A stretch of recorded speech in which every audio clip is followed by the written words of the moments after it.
We finally got the official launch trailer for Crimson Desert, and I gotta be honest, I'm pretty damn hyped.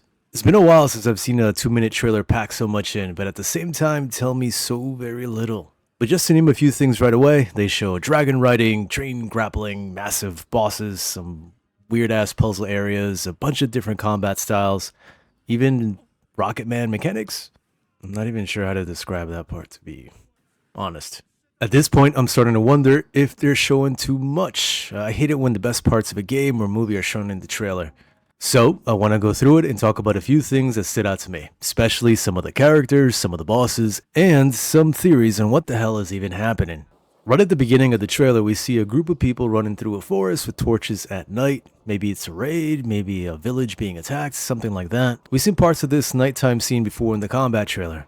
Maybe you have to help them fight some bandits or some monster. Then it cuts to this black-clad soldier-looking guy that talks directly to Cliff. Now the trailer doesn't really explain who he is, but the way the scene is framed definitely makes him feel important. He looks calm, confident, and he's talking to Cliff like they already know each other. Which immediately makes me wonder if this might be one of the main villains in the story, or maybe someone from Cliff's past. The little chat they have in that scene makes it sound like this isn't their first encounter either. Then right after we hear someone mention the Greymanes, which is Cliff's mercenary group. And they basically say something along the lines of how hard the Greymanes are to kill. We already know from some of the previous trailers that the whole family was basically erased off the face of the earth or something. But these guys are known for surviving things they probably shouldn't. The trailer even reinforces that idea a bit. You see Cliff in a situation where someone literally has a sword at his throat, and the dialogue keeps talking about him clawing his way back from death over and over. So now I'm kind of wondering if there's more going on with Cliff than we realize. Maybe he's just ridiculously tough, or maybe there's something else about him that hasn't been revealed yet.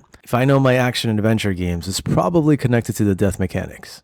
Then we see this other dude in the trailer with short hair, goatee, a bit of electricity coming off of him.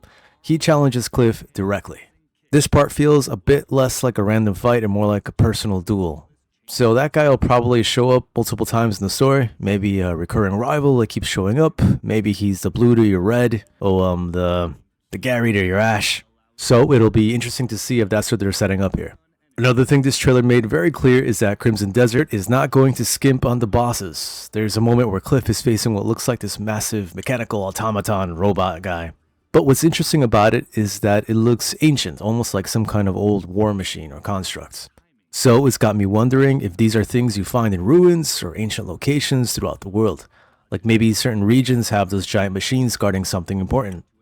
Then later in the trailer, there's this creature that sort of looks like some kind of giant spider or crab, but with crystals growing out of its back. At first I thought it was made of giant human fingers. Might just be its design though. I really love that kind of weird ass shit. It immediately made me start wondering where that fight takes place because the environment around it looks like that Rocky Canyon area we've seen in some of the earlier footage. So maybe that's a regional boss for that part of the map, or maybe it's guarding some kind of dungeon entrance or a resource. And that brings up another question. Are these bosses going to be story fights, or could some of them be open world encounters? It's always cool when you see random boss monsters wandering around the world. That will make exploration way more interesting as long as they're not too repetitive. I always go back to this example with Elden Ring. That game was pretty fucking awesome, but they recycled bosses like nobody's business. And then, a bit near the end of the trailer, we even get some glimpses of a few other possible bosses too. There's a troll-like creature, another massive mechanical enemy, and even something that looks like a lightning-covered snake dragon preparing to strike.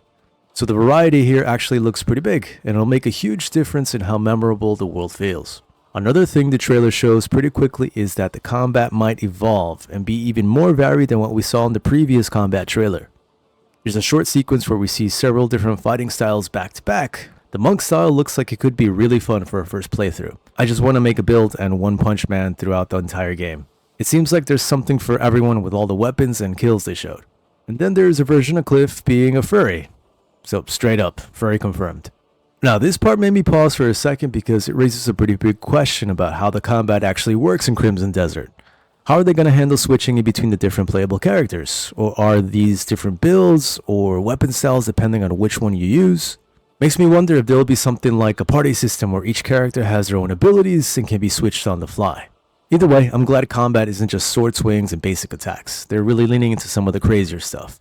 I hope each style is good in its own way though. Another part of the trailer that stood out to me was just how many different environments they show in a really short amount of time. You see Cliff riding his horse through these rocky canyons, and suddenly he's galloping across these huge green landscapes that are near mountain peaks. So it looks like the world itself might be pretty diverse in terms of regions. We also talked a bit about its massive world in a previous vid, on my channel. Check it out if you can. Then the trailer starts showing things that look less like combat areas and more like exploration spaces. There's a moment where Cliff is inside what looks like a mansion or a large house, moving bookshelves and searching for clues, which gives off some strong hidden passage or puzzle dungeon vibes. Then right after that, there's this section filled with traps, spinning buzzsaws, sliding back and forth, narrow areas you have to move through carefully, lots of classic action-adventure tropes. So exploration is definitely as important as they made it out to be in the previous trailers. So if the world is anywhere near as large as they claim, they're going to have to fill it up with a buttload of puzzles and hidden areas to make us happy. Then they start focusing on how you get around the world. They've shown the grapple before, kind of reminds me of how they've been doing it in the recent Monster Hunter games. Then he's riding a dragon over what looks like an enemy camp and literally jumping off into the middle of dozens of enemies, so I'm guessing no fall damage? Or maybe it's an ability you get later on. The dragon looked pretty cool though.